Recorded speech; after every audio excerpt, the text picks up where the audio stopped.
Assalamualaikum warahmatullahi wabarakatuh. Salam sehat dan bahagia. Salam guru penggerak. Kembali lagi bersama saya Busran Muslim, calon guru penggerak angkatan pertama Kota Tua. Dan kali ini saya akan kembali menyimpulkan dan menjelaskan keterkaitan materi yang telah dipelajari dan membuat refleksi berdasarkan pemahaman yang dibangun selama mempelajari modul 2 yang dirangkum dalam koneksi antar materi modul 2.3, yaitu tentang coaching.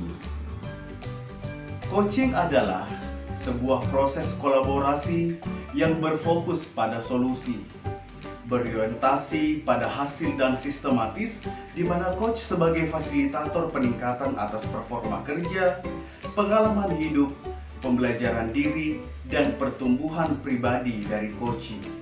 Pada proses coaching, lebih kepada membantu seseorang dalam proses belajar daripada mengajarnya. 3 makna dalam makna coach itu sendiri. Yang pertama adalah kemitraan. Kemitraan merupakan hubungan antara coach dan coachee, adalah hubungan kemitraan yang setara. Kedua, memberdayakan. Seorang coach ditekankan untuk bertanya secara reflektif dan mendalam, sehingga seorang coach mampu menginspirasi coachee untuk mampu menemukan jawaban-jawaban sendiri. Yang ketiga, yaitu optimalisasi. Seorang coach diharapkan mampu atau berusaha memastikan jawaban yang didapat oleh coachee sehingga dapat menerapkan dalam aksi nyata, sehingga potensi coachee berkembang secara optimal.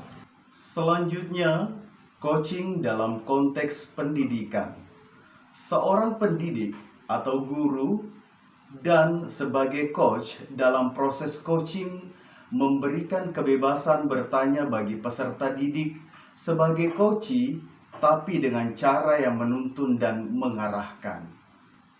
Ada 4 kompetensi dasar dalam coaching. Yang pertama adalah keterampilan membangun dasar coaching. Yang kedua adalah keterampilan membangun hubungan baik dengan coachee. Dan yang ketiga, keterampilan berkomunikasi. Dan yang terakhir adalah keterampilan memfasilitasi pembelajaran. Model coaching dalam konteks pendidikan, yaitu model TIRTA. TIRTA adalah merupakan akronim dari T, yaitu tujuan, I, yaitu identifikasi, R, yaitu rencana aksi, dan T adalah tanggung jawab. Selanjutnya ada beberapa tips dalam menjadi seorang coach yang sejati.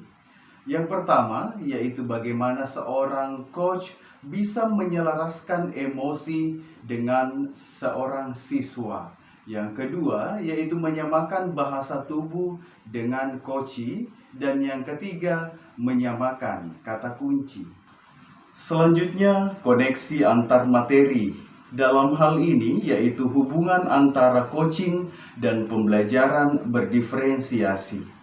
Dalam pembelajaran berdiferensiasi, terlebih dahulu dilakukan pemetaan kebutuhan belajar murid dengan menggunakan 3 tahapan, yaitu yang pertama adalah pemetaan kebutuhan belajar murid berdasarkan minat belajar. Yang kedua, yaitu pemetaan kebutuhan berdasarkan kesiapan belajar murid. Dan yang ketiga adalah pemetaan kebutuhan berdasarkan profil belajar murid. Pemetaan kebutuhan belajar tersebut digunakan oleh coach dalam proses coaching itu sendiri, yaitu sebagai data untuk mengembangkan proses coaching, sehingga bisa menggali potensi yang dimiliki oleh coachee. Selanjutnya, peserta didik dapat mengoptimalkan potensi yang ada dalam dirinya dan menemukan solusi terbaik. Coaching dan kompetensi sosial emosional. Dalam kompetensi sosial dan emosional, ada beberapa hal yang harus diperhatikan. Yang pertama adalah kesadaran diri, dan yang kedua yaitu pengelolaan diri, dan yang ketiga adalah kesadaran sosial.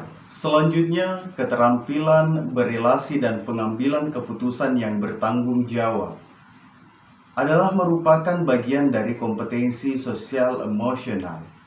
Kompetensi sosial emosional ini digunakan oleh seorang pendidik sebagai coach dalam proses coaching terhadap coachee agar terjadi pengendalian diri dan emosi untuknya dan juga untuk coachee, serta menimbulkan rasa empati dan rasa sosial serta mengambil keputusan yang tepat. Ya, demikianlah kesimpulan dan refleksi berdasarkan pemahaman yang dibangun selama mempelajari modul 2. Sekian dan terima kasih. Wassalamualaikum warahmatullahi wabarakatuh. Salam sehat dan bahagia. Salam guru penggerak.